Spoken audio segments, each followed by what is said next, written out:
Bonsoir et bienvenue dans un nouveau Studio Millennium. Ce soir, nous parlerons du film Stolen Fish de Gozia Jussak. Dans un village de Gambie, les pêcheurs n'ont plus accès aux poissons qui sont pêchés massivement par les Chinois qui, eux, l'exportent. Ce film très intéressant nous permet de parler de plusieurs sujets. La biodiversité, la surpêche, mais aussi la COP 15 sur la biodiversité justement qui a lieu en ce moment en Chine. Pour discuter de tout ça, nous aurons avec nous en plateau Nicolas Van Nuffel, responsable du département plaidoyer du CNCD 11-11-11, ainsi que Vincent Delauteur, responsable éducation chez Sea Shepherd Belgium. Dans un second temps, nous aborderons le film China Dream, des réalisateurs Hugo Brillemaker et Thomas Licata. China Dream est donc un film belge. Ce film nous donnera un autre point de vue sur la Chine et sur son développement. Alors commençons directement avec la bande-annonce du premier film, Stolen Fish.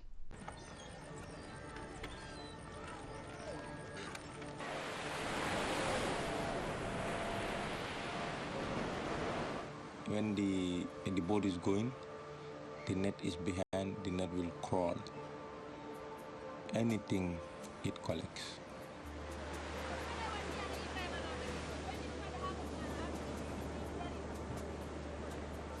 Na nyinkulu min jette nyinkulu batata bake nyinkulu tata bakono ibika yesoto ibika yesoto. What 30 boat can fish for a month, the Chinese will come for one day. And I was thinking a lot that if I sell my boat, I then at least try elsewhere like Europe.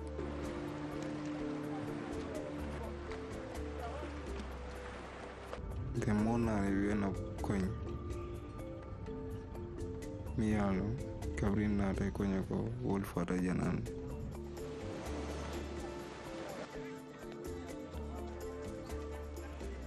Adimital. Ini la boyal miyalo nga tolbe la vision.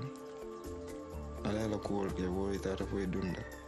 Every end of month ike bama ki domanden.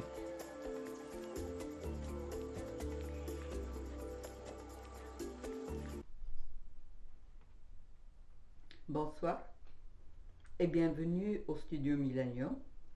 J'ai vraiment le plaisir d'accueillir ce soir deux intervenants qui ont été beaucoup de fois au festival et deux amis. Et je suis très heureuse parce qu'en plus, ils sont vraiment les personnes compétentes d'aborder le sujet que nous allons développer ce soir, et c'est lié à la biodiversité et c'est lié aussi à l'intervention de la Chine en Afrique, les causes de migration. Donc, avant de parler du film Stolen Fish, qui était un peu le fil rouge de la soirée et qui aborde beaucoup de questions liées de l'impact de la biodiversité sur nous, parce que nous sommes un couple dialectique et donc voilà, la disparition en fait des animaux a un grand impact sur nous, sur notre vie. Mais je voudrais vous poser la question, quelle est la situation avec la biodiversité marine? Quel est le pourcentage de... Merci. C'est assez difficile de parler en termes de pourcentage. Grosso modo, d'après les derniers rapports de l'IBPES qui datent de 2019, il y a sur les 8 millions d'espèces qui existaient sur Terre, déjà 1 million d'espèces qui ont disparu. Ils en annoncent un autre million uniquement dû au réchauffement climatique d'ici à 2050. Ça fait un quart des espèces qui ont disparu sur une période de moins de 100 ans, entre 1970 et 2050.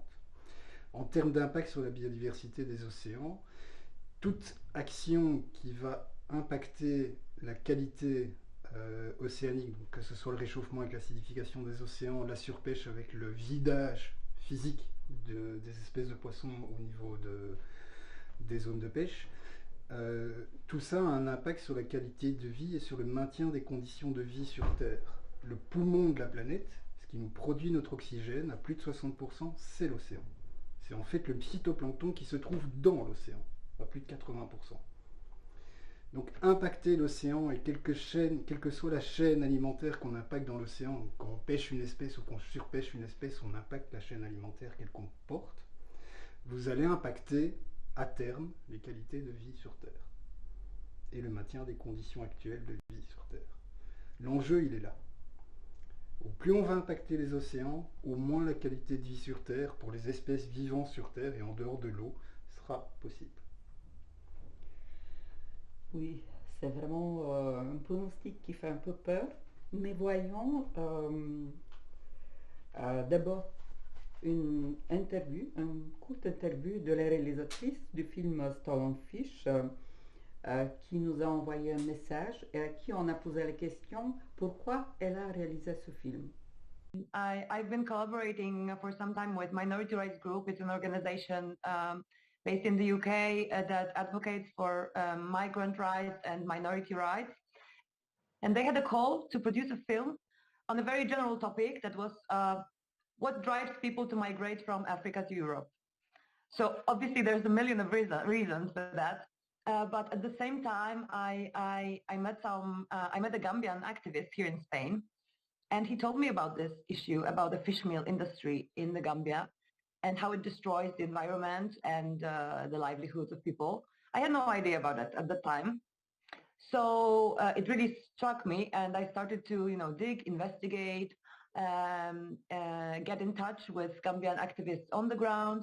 And I developed a script basically that Minority Rights Group really liked, and the script won.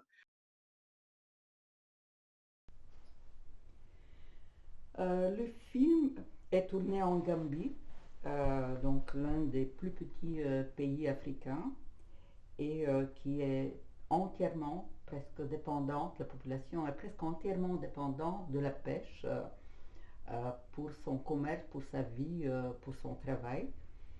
Et l'arrivée de la flotte chinoise et l'installation de l'usine de farine a complètement changé leur mode de vie.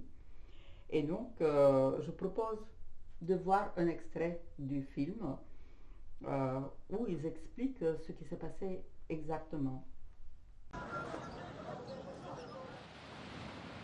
This is the map of the Gambia. The Gambia is a very long country, but not wide.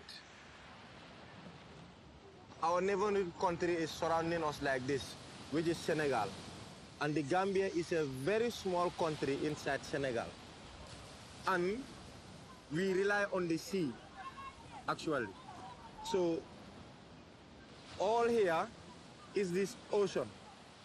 And this is the river inside. Fish is coming from the ocean. When they want to have babies, they don't do it inside the ocean. They will come and get inside the river. This is the place that we need to secure the most. And this is the exactly place that the Chinese fishing trawlers will come at night and then steal the fish. So you will see them when it is exactly 8 o'clock in the night. You start to see their light small, getting bigger and bigger, coming closer, going down, fishing in the place which is very, very, very much illegal for them to fish. Our coast is not that deep. So these Chinese boats, they got the exact net that will go till it touches the level of the ground and then up. When the boat is going, the net is behind, the net will crawl. Anything it collects. Taurus and dolphins, very, very bad fishing. The holes of the net, it's very small that my 2 fingers cannot fit in the net. So small fish, big fish, oysters, streams, any type of fish that is there, they catch. Before, you'll just stand here and see fish jumping. But now it's no more.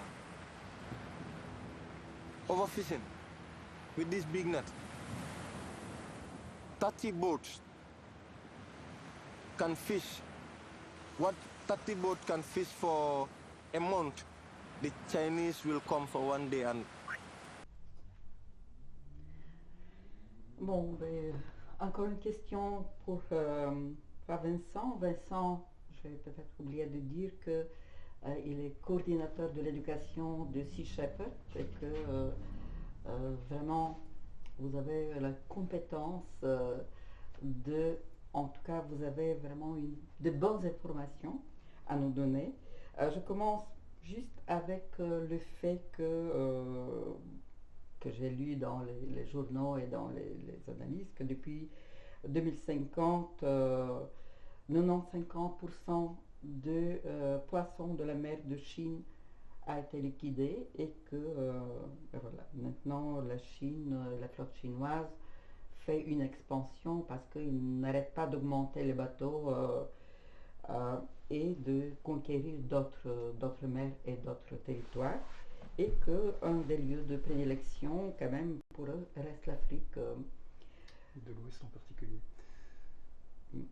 Donc, quel est pour vous en fait l'impact et quel est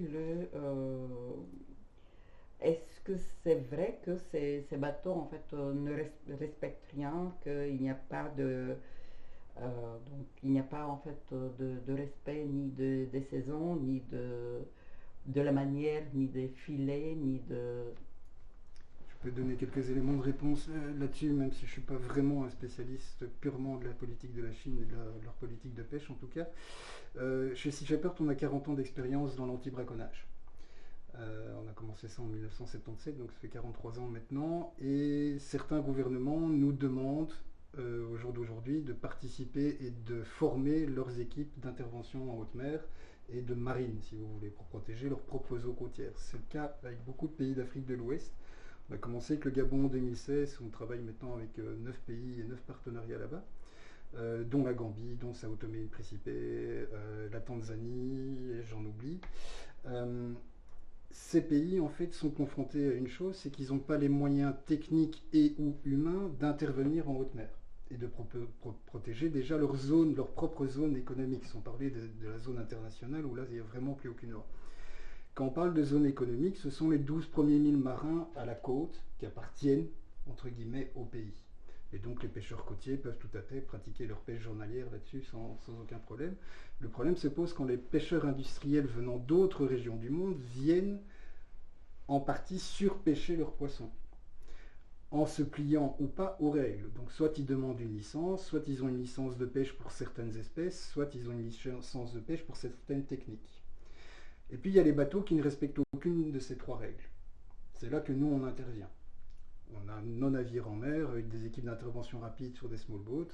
On monte à bord avec les militaires du pays qui nous accueillent et on pratique un contrôle de la qualité de pêche, du matériel de pêche et de ce qui se trouve à bord, en gros. Si tout est légal, le bateau est libre de repartir. Il a sa licence de pêche dans les eaux où il se trouve et ainsi de suite.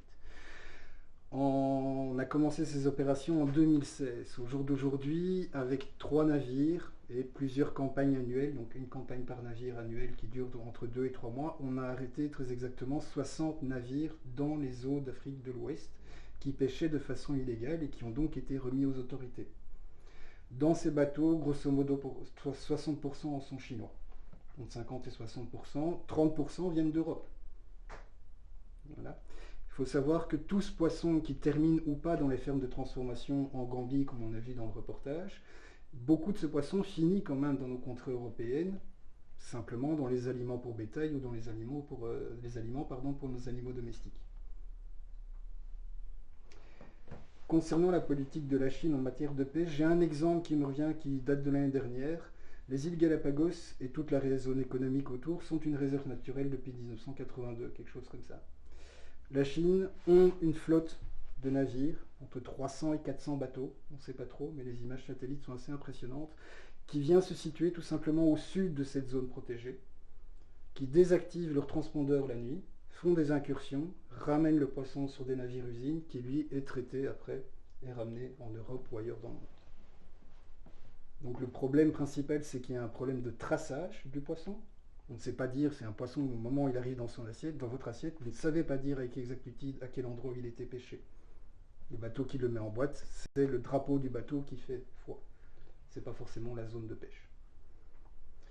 En termes de contrôle ici à l'Europe, on a un gros souci pour contrôler aussi la venue et les allées et venues et le volume de poissons que ça représente. Je veux dire en termes de tout simplement humain.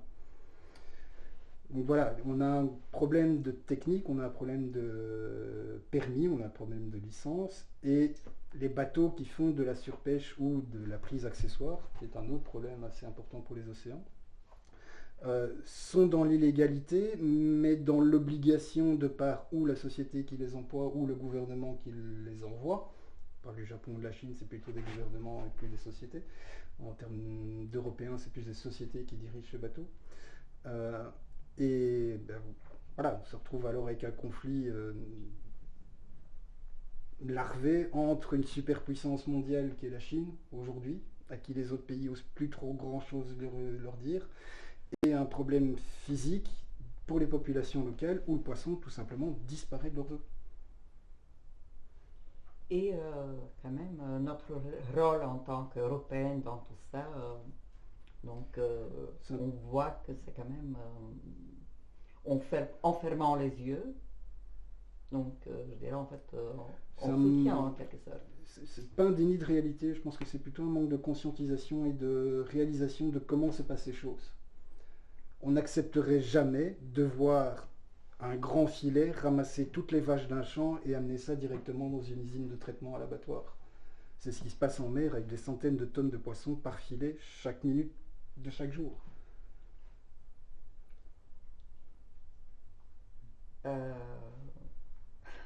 Quand vous voyez les images de ces filets qui remontent, c'est des filets, ils sont en termes de kilomètres, de dizaines de kilomètres. Une longue ligne à pâté, ça peut faire plusieurs dizaines de kilomètres de long. Et il n'y a aucun moyen possible pour le bateau de vérifier quelle prise il prend. Donc, ils ramènent au bord du bateau, et puis ce qui n'est pas utile à la revente, ils vont soit le rejeter, soit... voilà, mais en 90% des cas, le poisson est mort déjà. Si je peux me permettre, je pense que il ne s'agit pas uniquement de fermer les yeux face à l'attitude d'une autre puissance commerciale. Vincent l'a dit, il y a une bonne partie du poisson qui est pêché, qui est transformé sur place ou envoyé en Chine, transformé en Chine, réexporté, et qui finit chez nous. Et donc l'un des cœurs de la question, c'est pas tant politique commerciale d'une puissance contre une autre, c'est de mettre des règles dans la mondialisation, d'obliger à cette traçabilité, et que pour tout ce qui est importé en Europe, on puisse avoir la garantie que les normes sociales et les normes environnementales ont été respectées. Et là, l'Union européenne, qui est un des premiers marchés de consommation au monde, c'est clair que la Chine est en train de devenir un grand marché de consommation, mais l'Europe reste le grand marché de consommation final. Aujourd'hui, l'Union européenne, en mettant des règles, et pour ses importations et sur les produits qui sont vendus chez nous dans nos assiettes, ou directement ou indirectement, parce qu'une partie des farines de poisson, elles sont données à notre bétail, qui ensuite finit dans nos assiettes. Mais en mettant des règles chez nous, on peut agir sur le problème. Il ne s'agit pas seulement de relations diplomatiques avec la Chine, je pense. Oui, c'est vrai que le traçage est peut-être le seul moyen qui pourrait en fait changer de manière assez radicale donc la pêche illégale et donc aussi la disparition de la biodiversité marine, mais quels sont les aspects, quelles sont les possibilités d'introduire le traçage Donc, dans le domaine de tout ce qui est nourriture, c'est extrêmement difficile de faire du traçage. Pourquoi? Parce que tout est mélangé. En plus, quand c'est transformé, c'est encore pire, évidemment, puisque vous pouvez utiliser des poissons qui viennent de divers endroits et vous mélangez tout. Donc, c'est quelque chose qui est franchement pas évident en soi. Mais il y a des possibilités, et donc il y a aujourd'hui des législations qui sont en cours de préparation sur ce qu'on appelle le devoir de vigilance. C'est quoi le devoir de vigilance? Ça consiste à exiger des importateurs qu'ils aient un contrôle sur leur chaîne de fournisseurs et qu'ils aillent vérifier, chacun en fonction de sa taille. On ne va pas demander la même chose à une toute petite PME qui importe et à une grande multinationale, mais les multinationales, elles ont la capacité à mettre en place des systèmes de contrôle sur leur chaîne de fournisseurs.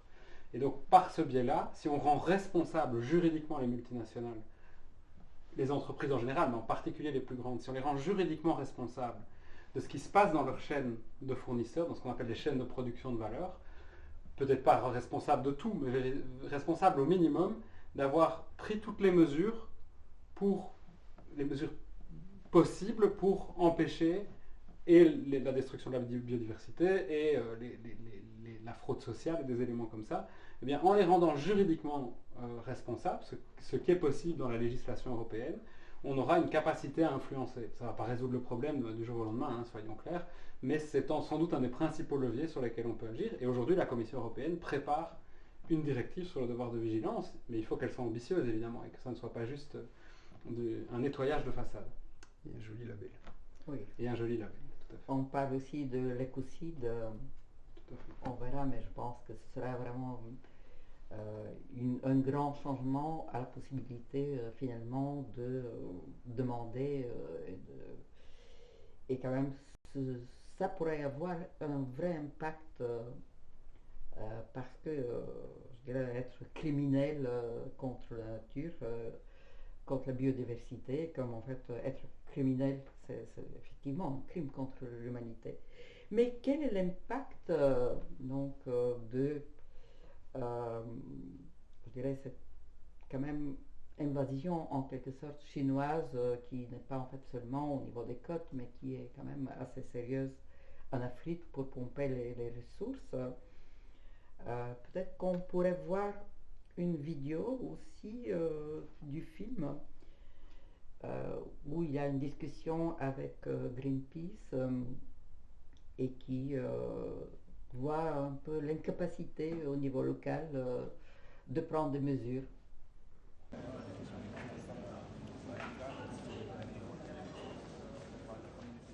Or the other way is now to take this fish, to produce fish meal with these industries, to produce almost you can use between 4 and 5 kilograms of fish to produce 1 kilogram of fish meal. A lot of part of the production is exported to China, to European Union, and this fish meal is used for aquaculture, for poultry, for pigs, and for animals. It looks like something that is using fish for poor to feed animal for rich. You can take some questions. You can ask your question in French, English, Manigo, or Wolof, and we will try to answer. I would like to know whether you consider taking the matter of the court. Basically, a Gunjur Debra case going through the courts rather slowly at the moment. The factories are owned by 3 different entities and they're in 3 different locations. We actually have to take up at least 3 legal cases. The government really seems not to doing any effort because we have seen so many activists arrested in the Gambia. People like Lamin Jassi, who is sitting behind, was arrested for just protesting against this milk factory. Looking at the level of unemployment in the Gambia, have you any plans to ensure that these people who are actually working at these factories are employed after your fight against the fish meal factories pulled through? When the National Assembly Select Committee decided to take a stand and close down some fish meal factory, they were reopened by then the Minister for Trade, who happened to be the Vice President right now. She said something very important. She said, we don't want to scare away investors. We know China continues to pump a lot of money in Gambia. Donc vous avez vu en fait les problèmes du côté du gouvernement et aussi en fait des gens qui sont partagés entre la possibilité d'avoir des emplois ou en tout cas d'avoir des revenus de la pêche. Nicolas Van Nuffel, vous êtes, comme vous dites, le top de CNCD 11-11-11, c'est-à-dire de 80 ONG qui sont très actifs dans le développement. Est-ce que vous pourrez un petit peu nous expliquer quelle est la politique de la Chine en Afrique? Oui, d'abord, j'en suis pas le top, je suis le responsable du plaidoyer, un secrétaire général. Mais oui, donc si on peut résumer en caricaturant un petit peu la politique chinoise en Afrique, donc il faut bien se dire que cette politique chinoise, elle s'inscrit dans ce qu'on appelle les nouvelles routes de la soie. La Chine veut devenir la première puissance mondiale, la première puissance économique mondiale pour 2050, rattraper les États-Unis. Et dans ce cadre-là, elle a un besoin gigantesque de ressources surtout qu'elle s'est profilée dans la mondialisation comme l'atelier du monde, hein, le principal espace de transformation. Donc elle a besoin de ressources naturelles de tout type, qu'elles soient alimentaires, minières, forestières, etc., qu'elle importe en partie pour son marché de consommation et surtout en bonne partie pour les réexporter et générer des revenus. Et donc dans ce cadre-là, elle a développé ce qu'on appelle les nouvelles routes de la soie, qui sont des routes, alors ça a commencé par les routes historiques de la soie, hein, le long de la chaîne qui mène à l'Europe, mais aujourd'hui elle a étendu ce concept et elle l'a notamment étendu à l'Afrique, dans le but d'avoir un accès le plus gigantesque possible aux ressources africaines. On sait que l'Afrique avec l'Amérique latine, c'est aujourd'hui les principaux réservoirs de ressources en tout genre dans la mondialisation. Et en fait, la Chine vient aujourd'hui mordre sur les deux précarés, l'Afrique qui était le précaré de l'Europe, l'Amérique latine qui était le précaré des États-Unis, et elle vient rajouter une pression sur les ressources avec une politique que je résumerai de nouveau en caricaturant un petit peu, en disant on vous offre des infrastructures contre l'accès aux ressources et accessoirement aussi un soutien diplomatique, puisqu'on sait que la Chine cherche à s'opposer à Taïwan dans les grandes enceintes internationales. Et donc le principe des Chinois, c'est de dire on va débarquer dans un pays, en l'occurrence la Gambie, on va investir énormément d'argent en infrastructure, on va par exemple annuler des dettes et les remplacer par des investissements nouveaux, mais c'est des investissements qui vont toujours être des investissements productifs ou des investissements destinés à écouler la production. Par exemple, les Chinois construisent des routes, pas toujours de grande qualité, mais ils construisent des routes, mais les routes, elles vont de la mine au port. Ce n'est pas des routes qui ont pour vocation de donner, pour les paysans et les paysannes, accès au marché, ou pour les écoliers et les écolières d'aller jusqu'à leur école. Le but premier, c'est d'avoir des infrastructures qui permettent d'exporter. Et là-dessus, on peut voir à la fois une différence et une ressemblance avec l'Union européenne, parce que l'Union européenne, elle veut aussi des ressources. Si je devais résumer la politique de l'Union européenne aujourd'hui, elle a d'autres obsessions. L'Union européenne, elle offre de l'aide au développement qui est souvent plus variée, ce n'est pas uniquement de la construction d'infrastructures, sans doute une aide qui, d'un certain point de vue, est de meilleure qualité, mais derrière, la contrepartie, c'est aussi l'accès aux ressources. L'Europe veut aussi accès aux ressources. Il y a une dizaine d'années, le commissaire au commerce, qui était un Belge, Karel de Gucht, avait pris une initiative qu'il appelait l'initiative matières premières, et si vous allez lire ce texte, c'était vraiment une politique de l'Union européenne pour accéder aux ressources dans le monde, et en particulier en Afrique. Donc l'Europe, elle veut aussi l'accès aux ressources, et accessoirement, elle veut, et on est tout à fait dans le thème du film, limiter les migrations. Ce sont ces deux priorités stratégiques dans sa politique vis-à-vis de l'Afrique. Donc aujourd'hui, la Chine et l'Union européenne sont concurrentes dans l'accès à l'Afrique, mais on peut dire que ni l'une ni l'autre ne vise avant tout une vie durable, une vie décente et le respect de l'environnement sur ce continent.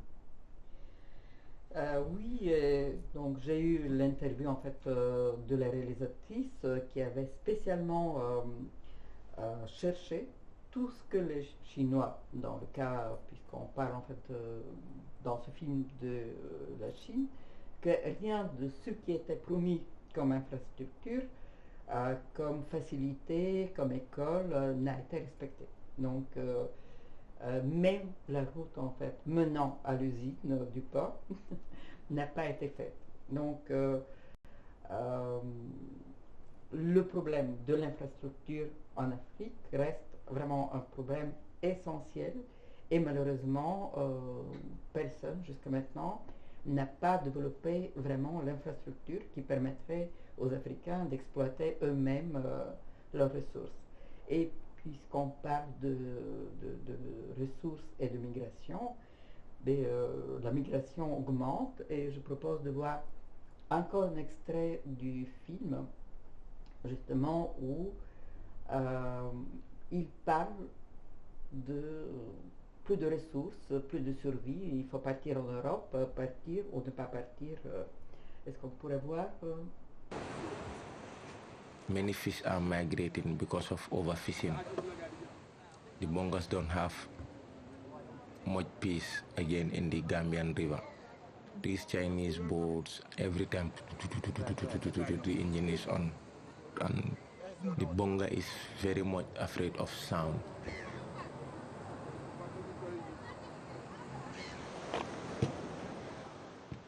I was thinking a lot that if I sell my boat, I then at least try elsewhere like Europe, going through this bad way. But sometimes when I want to do that and look at the internet or the news, I somehow get frightened, but still, yeah, fighting with our mind. Do that, no, it's not right. This is what I should do. No, do that. No. That's not a good idea.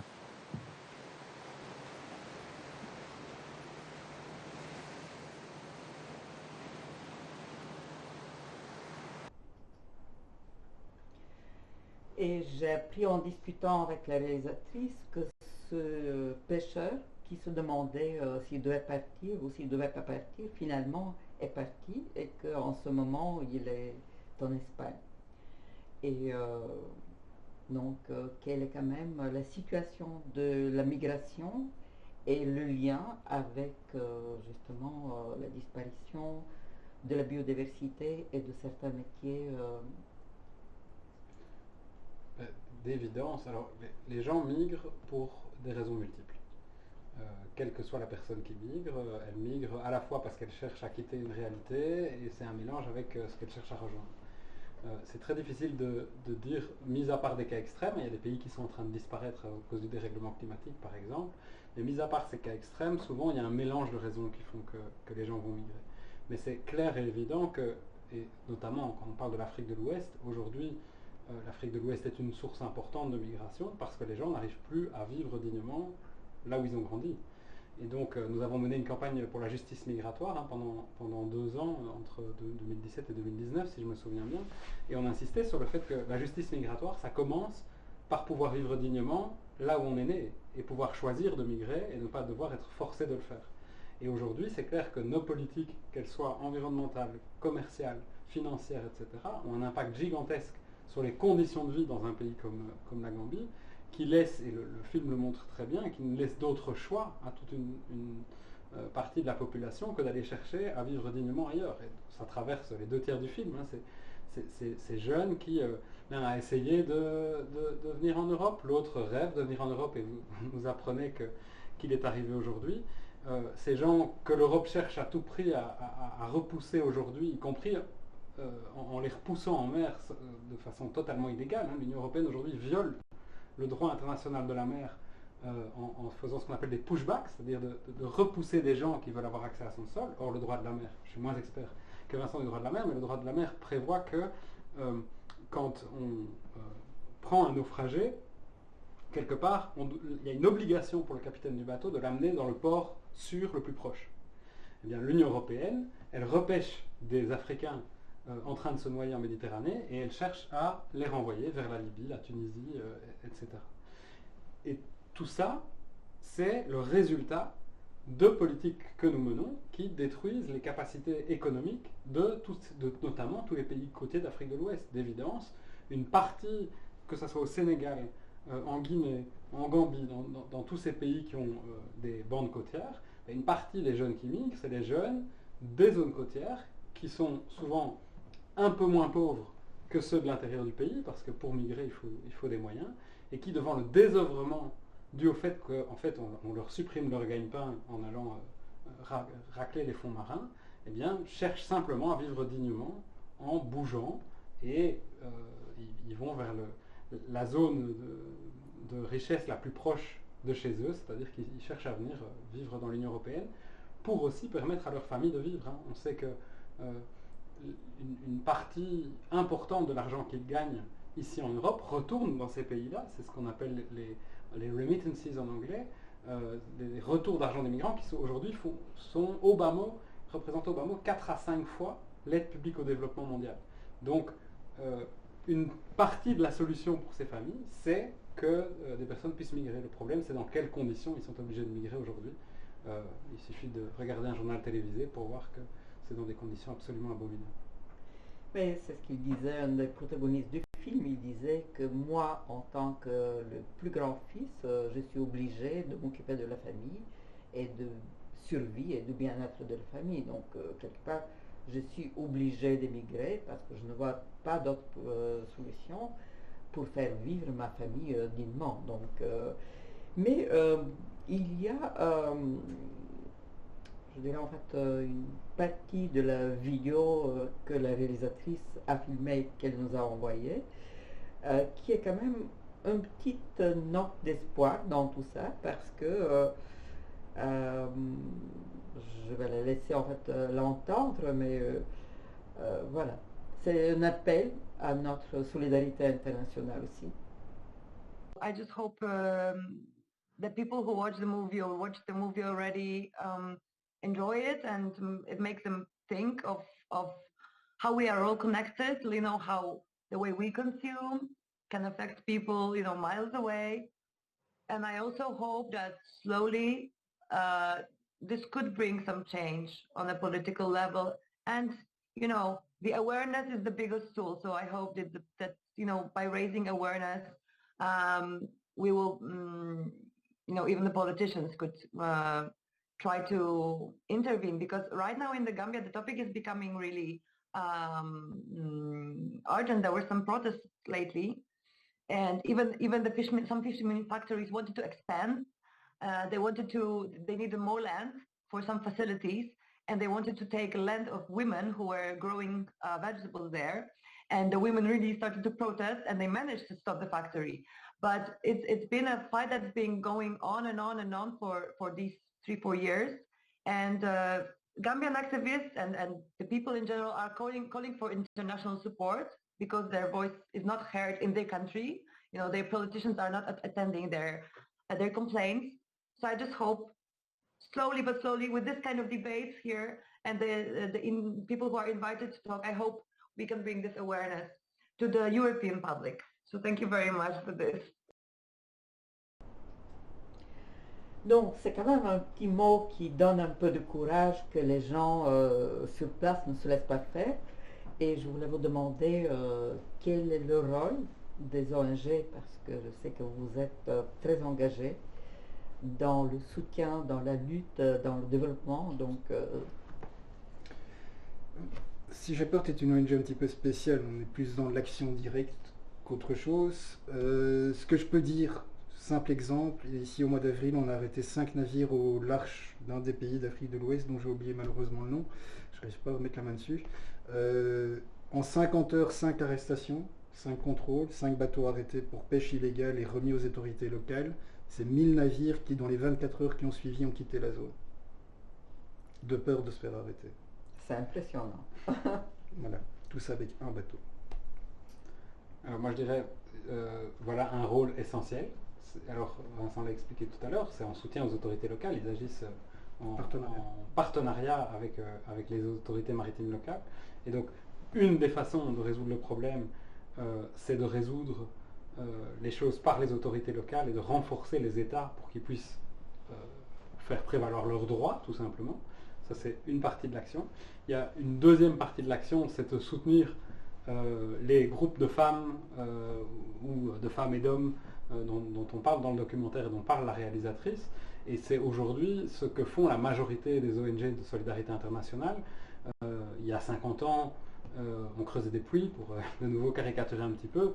Aujourd'hui, la façon dont on voit notre rôle, c'est avant tout de soutenir les femmes et les hommes qui se battent pour leurs droits dans tous les pays du monde, et notamment dans ces pays d'Afrique de l'Ouest. Et donc, pour parler de ce que nous faisons, ce que je connais le mieux, ce que nous faisons comme CNCD 11-11-11, avec l'opération 11-11-11, on soutient par exemple, alors on ne travaille pas avec la Gambie, mais on travaille avec la Guinée, on travaille avec le Sénégal. Et au niveau du Sénégal, par exemple, on a soutenu pendant tout un temps l'action de notre partenaire sénégalais, qui s'appelle le CONGAD, qui travaillait à articuler les pêcheurs pour qu'ils fassent défendre leurs droits vis-à-vis des autorités sénégalaises, pour qu'elles-mêmes ensuite aillent se battre avec l'Union européenne, avec la Chine, dans les enceintes internationales. Donc ça, il me semble que c'est un deuxième levier d'action, c'est de soutenir les mouvements qui, partout dans le monde, se battent pour que le monde soit à la fois plus juste et plus durable, tout simplement. Et puis il y a un troisième levier qui me semble essentiel, c'est d'agir ici. On en a parlé pendant toute la première partie de notre débat. La solution, elle est en partie dans les pays de production, mais elle est en bonne partie aussi chez nous. Et donc ça veut dire qu'il faut qu'on revoie nos modes de consommation et nos modes de production ici en Europe. On l'a expliqué, une partie de ce poisson, il vient en Europe, soit comme poisson, soit comme farine animale. Si nous ne repensons pas nos modes de production chez nous, pas seulement au niveau individuel, l'action individuelle peut faire quelque chose, c'est une évidence, mais la somme des actions individuelles ne suffira jamais à résoudre un problème qui est profondément systémique. Et donc, si je prends par exemple la question des farines animales, ce qui me semble essentiel, c'est de repenser notre politique agricole. Comment se fait-il qu'aujourd'hui, la majorité des animaux d'élevage en Europe ne sont plus au sol, sont nourris avec des protéines qui viennent soit de farine animale, soit de soja qui détruit l'Amazonie, ou de tourteaux de soja donc, qui détruisent l'Amazonie? Eh bien, on a un vrai problème. Il faut revenir dans une logique, ou entrer dans une logique de ce qu'on appelle l'agroécologie, qui est une logique qui réconcilie tout le modèle alimentaire, parce que quand on parle agroécologie, on imagine un champ de culture bio, mais c'est beaucoup plus que ça. L'agroécologie, c'est tout un modèle qui vise à réconcilier tout le système alimentaire avec notre biosphère, tout simplement, avec l'écosystème dans lequel nous vivons. Et donc, en repensant notre politique agricole, en introduisant aussi, j'en ai parlé, des politiques de devoir de vigilance, par exemple, eh bien, on aura un réel impact aussi sur les pays du Sud. Donc, balayons devant notre porte, en n'oubliant pas quand même d'aller soutenir les acteurs de changement, que ce soit la société civile ou les États du Sud. Vraiment, c'est un programme qu'il faut absolument y aboutir parce que je pense que la situation est une situation d'urgence. Et je voulais vous poser une dernière question. Quelles sont les attentes de la COP en Chine qui devait avoir maintenant lieu et qui devrait avoir lieu au mois d'octobre, je pense? Mon avis personnel, et là je n'engage pas l'ONG là-dessus, au niveau de la COP 21, c'est un gros manque d'ambition pour celle de la Convention de Paris. Aussi bien en termes de débouchés qu'en termes de compréhension du problème. Il faut savoir que dans le rapport de 32 pages qui a été envoyé au gouvernement, le mot océan ne se figure qu'une seule fois dans le titre, parce que les ONG ont demandé à l'y mettre. Donc, partir du principe d'essayer de régler un problème de dérèglement climatique mondial avec les puissances économiques qui sont en jeu et tout ce qui s'ensuit, en omettant de prendre en compte ce qui fournit l'oxygène sur Terre, pour moi il y a déjà un problème de base. Après, la COP numéro 28 ou 29 maintenant, je crois, elle parle d'elle-même. Ça fait 30 ans qu'ils discutent de ne pas prendre de décision avant l'année prochaine. C'est mon avis strictement personnel sur la situation. Moi, j'ai un avis un peu plus nuancé sur les COP. Alors, il y a des COP climat et des COP biodiversité. C'est vrai que moi, je connais aussi beaucoup mieux les COP climat que celles de la biodiversité. Ce que je pense, c'est que ces espaces sont nécessaires, même s'ils sont totalement insuffisants. C'est-à-dire qu'il faut un endroit où les États du monde se mettent la pression pour avancer, pour prendre des engagements. Mais c'est jamais dans les COP qu'on résoudra l'essentiel du problème. Sans les COP, je crois qu'on ne le résoudrait pas. Avec les COP, on fait un pas, et l'accord de Paris, par exemple, qui était, à mes yeux, donc là on revient de nouveau au climat, mais qui était absolument nécessaire, est en même temps totalement insuffisant, mais il a servi de levier pour que maintenant on commence à obtenir des politiques. Je ne suis pas un grand expert de biodiversité, donc sur la COP 15 qui a lieu en Chine, je peux difficilement donner un avis. Ce que je dirais, c'est que le fait que la Chine se retrouve à la présidence d'un sommet international, c'est une arme à double tranchant, je pense. On peut y voir du positif et du négatif. Il faut d'abord savoir pourquoi la Chine se retrouve à présider un sommet international de ce type-là. Il faut savoir que les COP ont des présidences qui tournent de région du monde en région du monde. Selon un mode qui date d'ailleurs encore de la guerre froide, puisqu'il sépare l'ex-pacte de Varsovie de l'ex-Europe occidentale, qui sont considérées par les Nations Unies comme deux régions différentes, c'est un peu bizarre. Mais donc aujourd'hui ça va en Asie, et c'est logique que parmi tous les pays d'Asie, de temps en temps, la Chine prenne la main. C'est une arme à double tranchant, parce que ça lui donne la main sur la négociation, et on sait qu'elle ne cherche pas particulièrement à promouvoir la biodiversité, on vient d'en parler pendant tout le débat. En même temps, on sait que donner à un pays les clés de la négociation, de lui donner le rôle de capitaine, ça l'oblige à prendre ses responsabilités, ça l'empêche de se cacher, de se mettre en élément bloquant. On a vécu ça dans les COP climat dans le passé, où des pays qui étaient plutôt vus du côté des bloqueurs se retrouvaient tout d'un coup avec les clés en main de la négociation. Ils avaient près de 200 pays du monde qui les regardaient, ils étaient obligés de faire quelque chose pour avoir un succès diplomatique. La Chine a une soif absolue de succès diplomatique. Et donc, si je regarde le verre à moitié plein, on peut parier sur sa volonté d'obtenir un succès, même si ça ne la transformera pas en modèle mondial de préservation de la biodiversité, je pense. On peut aussi ajouter que la Chine a été un des premiers pays à signer les accords de Paris et à s'y engager et à maintenir grosso modo, d'après mes informations, leurs courbes et leurs prévisions. Donc pour ça, ils sont en avance sur nous en Europe. On termine avec vous sur une note optimiste. Je rappelle donc merci Nicolas Van Nuffel, donc représentant de CNCD 11 en France. Merci Vincent, représentant de Sea Shepherd. Et j'espère qu'on se reverra de nouveau, peut-être après la COP, parce que je crois que ce sont des questions qu'il faut aborder et que nous abordons régulièrement dans le festival depuis notre création, déjà 13 ans. Je crois que c'est vraiment essentiel et qu'il faut se mettre ensemble pour aboutir et pour faire de la pression et aussi pour informer les gens, parce que comme vous avez dit, on n'est pas toujours conscient de tout le processus et de ce que nous consommons. Donc merci, et on va continuer avec deux réalisateurs belges qui vont, puisqu'on a parlé beaucoup de la Chine, nous parler un peu de la Chine de l'intérieur. Et je propose de commencer par voir le trailer de leur film.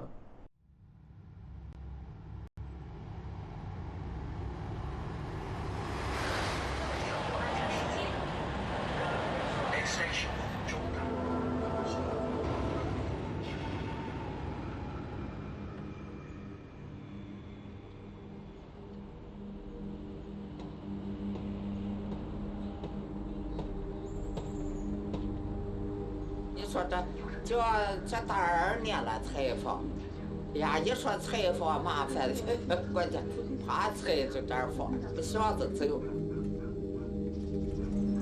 2013年测测这个，到现在还这个，有时候给你端点端水，这意思就是叫你办。实际上你这咋不如给他们办了呢？你还扛对不过去，你好过一天去，你就好一天水上来了，好一天水上去了。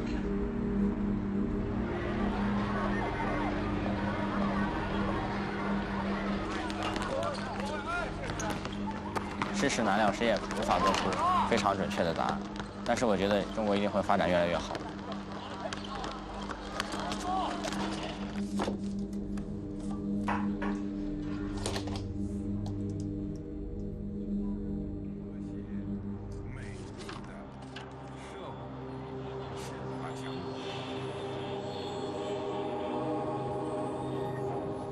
别画人讲话翻天覆地，别画的，你看这5年来，别画的多好。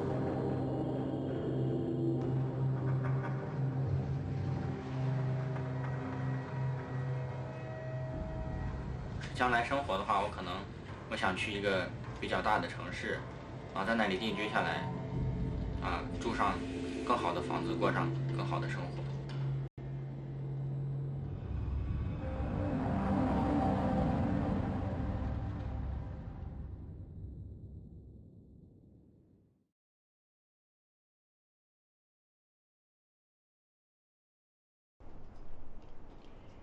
Et j'ai le plaisir de vous présenter deux jeunes réalisateurs, dont c'est le premier film, Hugo Brickmaker et Thomas Licata.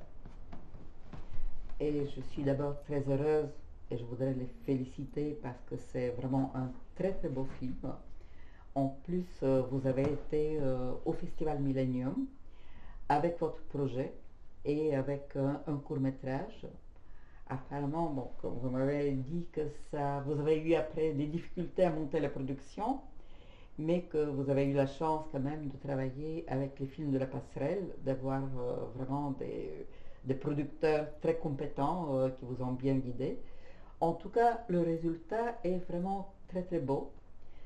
Et j'aimerais bien en fait que vous nous parliez un petit peu de la Chine que vous avez connue, la Chine vue de l'intérieur, parce que le projet que vous avez été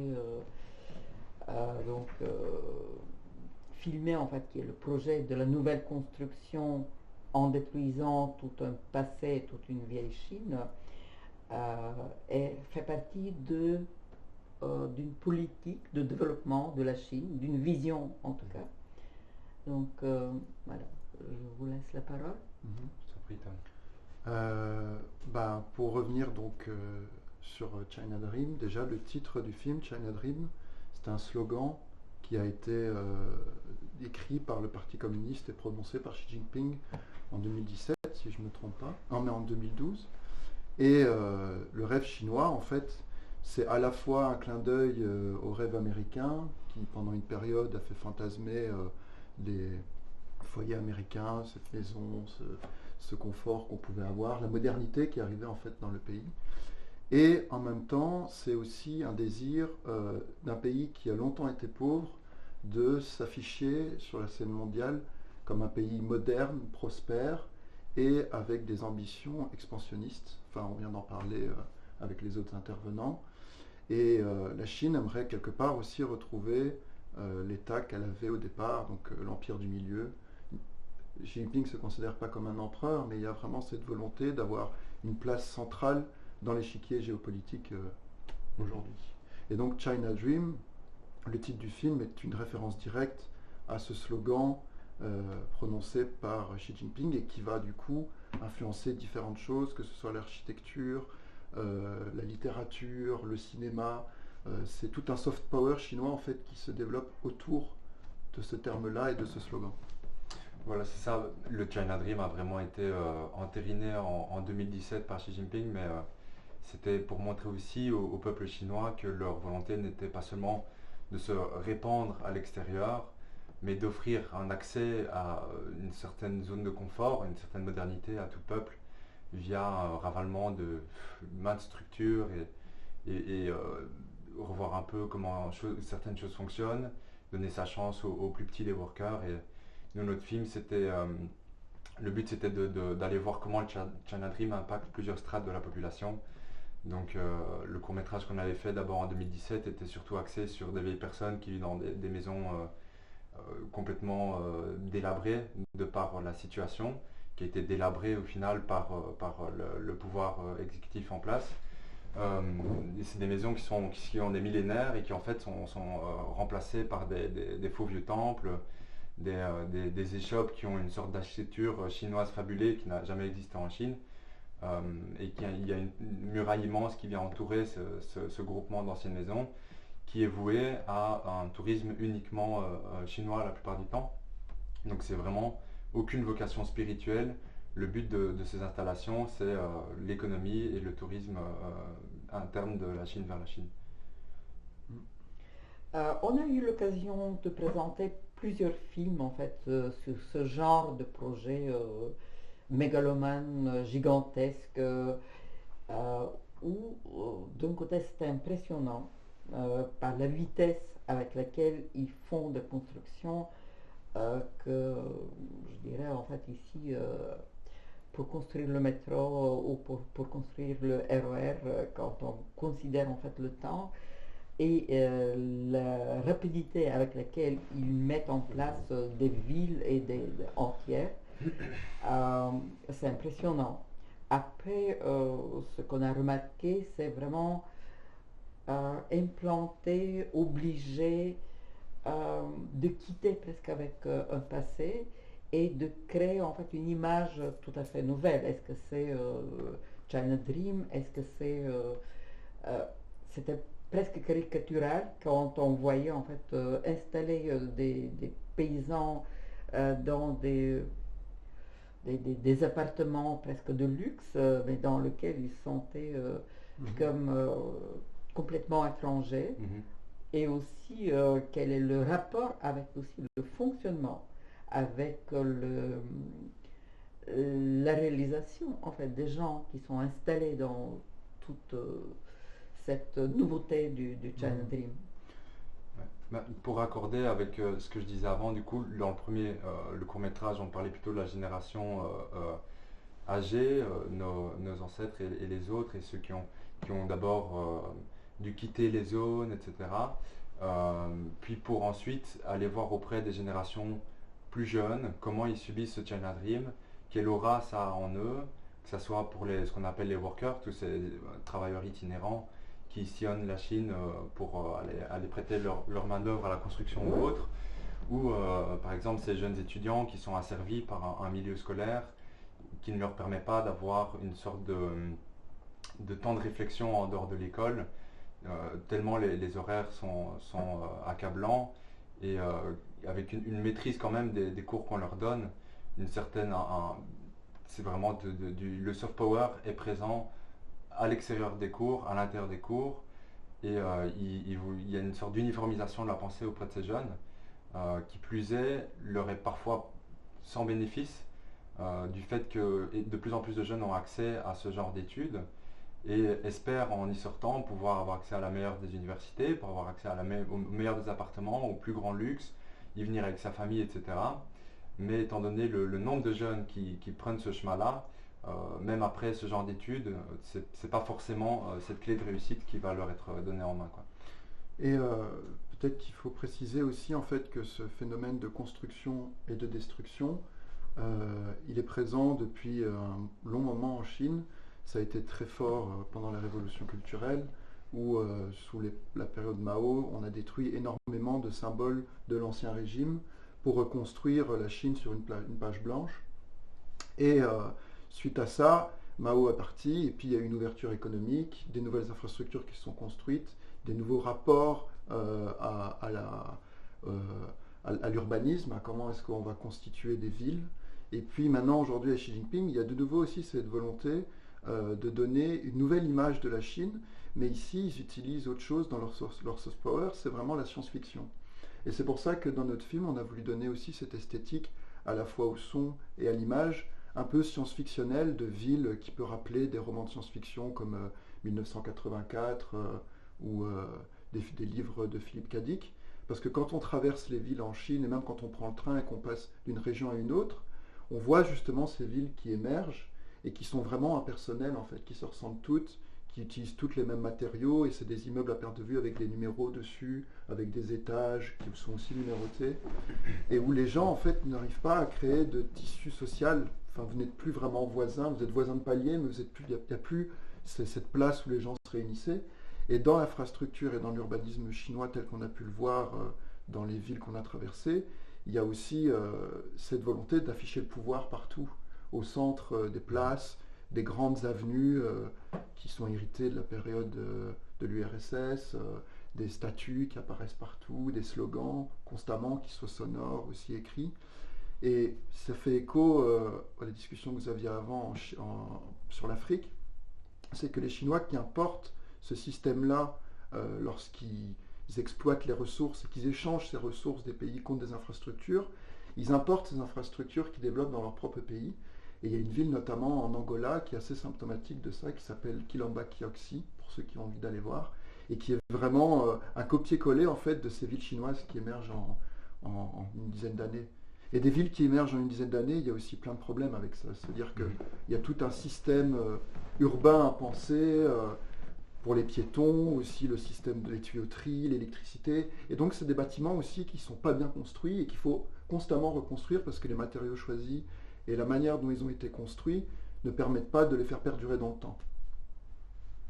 Voilà. En fait, on a de tout ce qu'on a appris et ce qu'on a vécu là-bas aussi, et des enquêtes qu'on a fait auparavant et par la suite, on se rend un peu compte que, et certains spécialistes le diront aussi, qu'en Chine, la construction, c'est un peu une monnaie d'échange, que la finalité de la vente de l'appartement, de l'immeuble, qu'il soit loué ou pas, n'a au final pas une si grande importance. Elle a de l'importance, mais elle n'a pas une si grande importance. Le but, c'est de construire, de faire tourner le système d'urbanisation. Ça a aussi une grande importance pour les gens qui sont à la tête de chaque province, parce que plus ta province va avoir un aura de par ses projets de modernisation et autres, et plus ça va avoir de l'écho auprès du PCC, et donc peut ramener des profits politiques, voire accéder à une meilleure province pour certains maires, comme ça a été le cas pour le maire de Datong, qui était maintenant qui est à Taïwan, qui est la province du Shaanxi. Le PCC, c'est le Parti communiste chinois, peut-être préciser. moi je connais, je viens aussi d'un pays totalitaire, mais vous avez aussi un personnel en fait qui est en quelque sorte en résistance avec, parce que ce n'est pas évident de résister dans un système totalitaire, dans un régime totalitaire, et surtout aussi puissant et appuyé économiquement comme le régime chinois. Donc c'est quoi en fait à quel point ce nouvel esprit, Dream, China Dream, et à quel point il y a une résistance chez les populations Très légère. Très légère.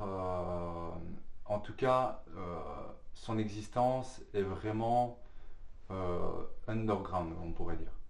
C'est pas dans la rue que tu vas voir une résistance ou entendre des discussions qui vont à l'encontre des choses des décisions politiques ou autres qui sont faites en Chine. Après, les réseaux sociaux ont aidé énormément à créer une sorte de curiosité par rapport aux décisions et de regard un peu plus objectif. Ça a été vu aussi avec la crise du Covid-19. Il y a eu un moment où en Chine, traditionnellement, quand il y a une grande catastrophe, c'est souvent le moment de changer de direction. Donc dans l'aura chinois, c'était un peu ça l'idée à l'époque. Et ici, il y a eu pas mal de gens qui ont essayé de pousser certains groupes qui voulaient un peu revoir la gestion de Xi Jinping parce que les Chinois se rendent compte qu'il est de plus en plus centralisé, qui recentralise le pouvoir chinois vers Beijing et qui reprend une stature presque d'empereur. Clairement, le totalitarisme, il est vivant là-bas et on le sent quand on y est. Les Chinois le ressentent aussi. Mais la problématique principale de la jeunesse chinoise, c'est que de un, ils n'ont pas accès à des réseaux de réflexion par rapport à leur pays. Ils n'ont pas accès à des cours qui leur permettent d'apprendre un peu différemment l'histoire de leur propre pays et l'histoire politique. Et aussi, il y a toujours une phrase qu'on nous sortait quand on leur demandait un avis par rapport à leur pays auprès des nombreuses rencontres qu'on a faites dans ces longs mois en Chine. C'était moi je sais pas, je le laisse choisir à notre place. Xi Jinping, on s'en fout s'il est bien ou pas bien. C'est vrai qu'il nous fait un peu peur parfois, mais on est tellement, on ne peut pas rendre heureux tout le monde en fait. Et ça c'est souvent quelque chose qui revient énormément auprès de la population. C'est comment gouverner un pays aussi vaste et qui a autant de différences culturelles entre le nord et le sud en contentant toute la population ou le maximum possible. Et donc il y a une sorte ils délèguent un peu leur responsabilité auprès de Xi Jinping et du parti communiste qui a de plus en plus conscience de ça et qui enclave un peu la population par leur soft power et autres, comme on a expliqué. Et puis c'est vraiment difficile, la loi ne permet pas de se rassembler et de s'exprimer tout simplement.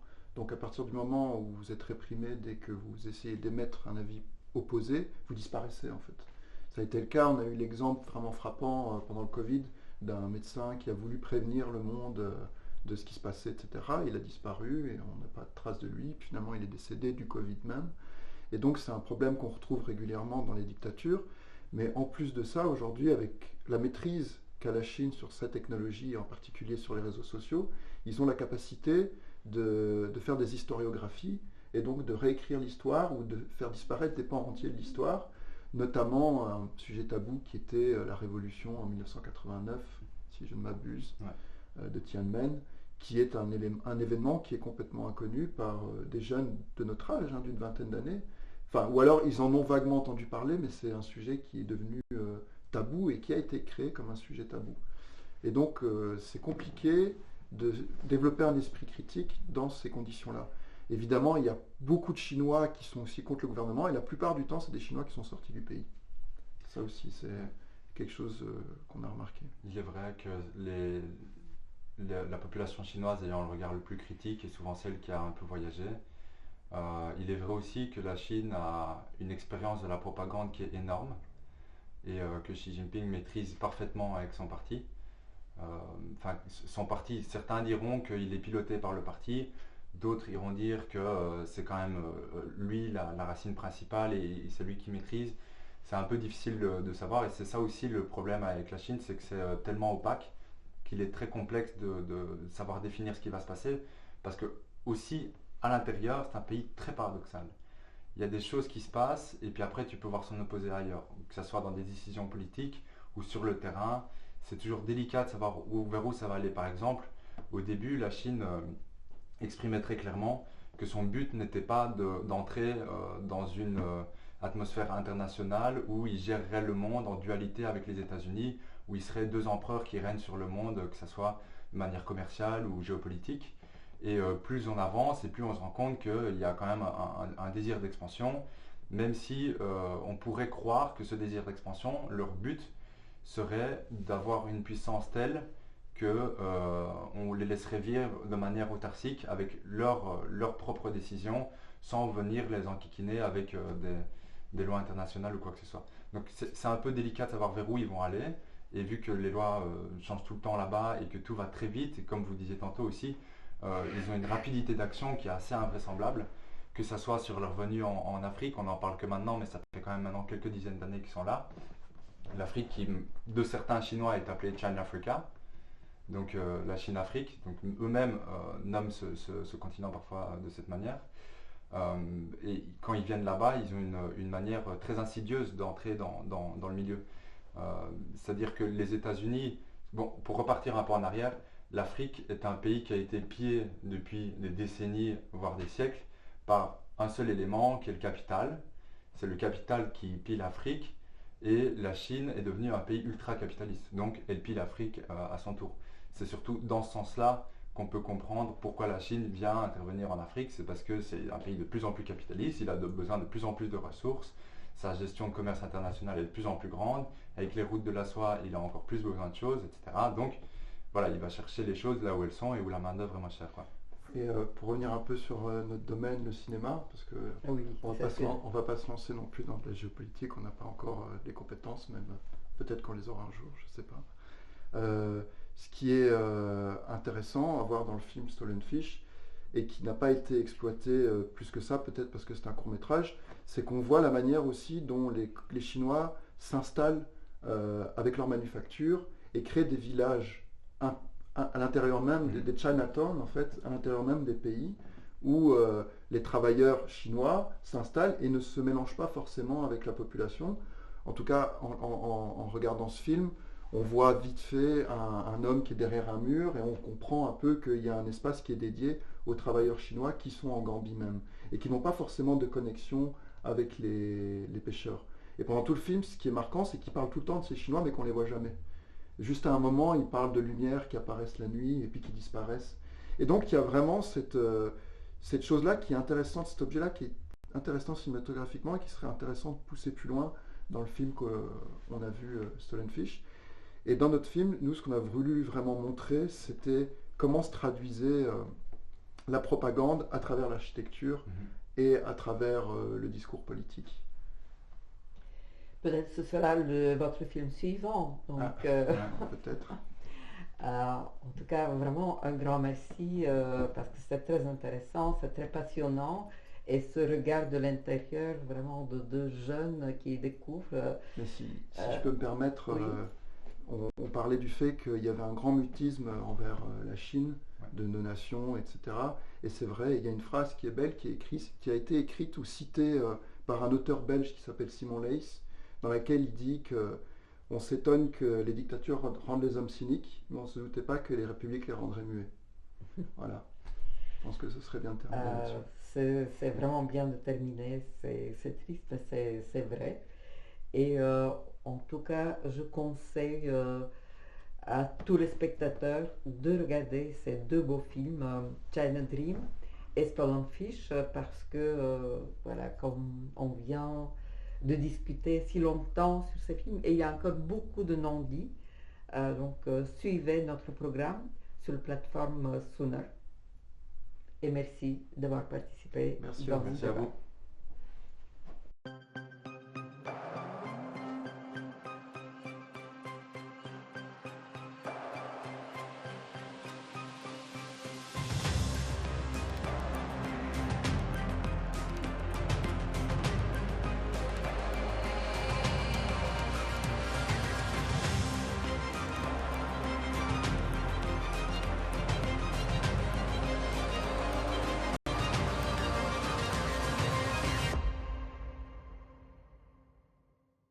Stolen Fish est actuellement disponible sur la plateforme Sooner, tandis que China Dream sera disponible avec tous les films de la programmation belge du festival dès le 19 mai.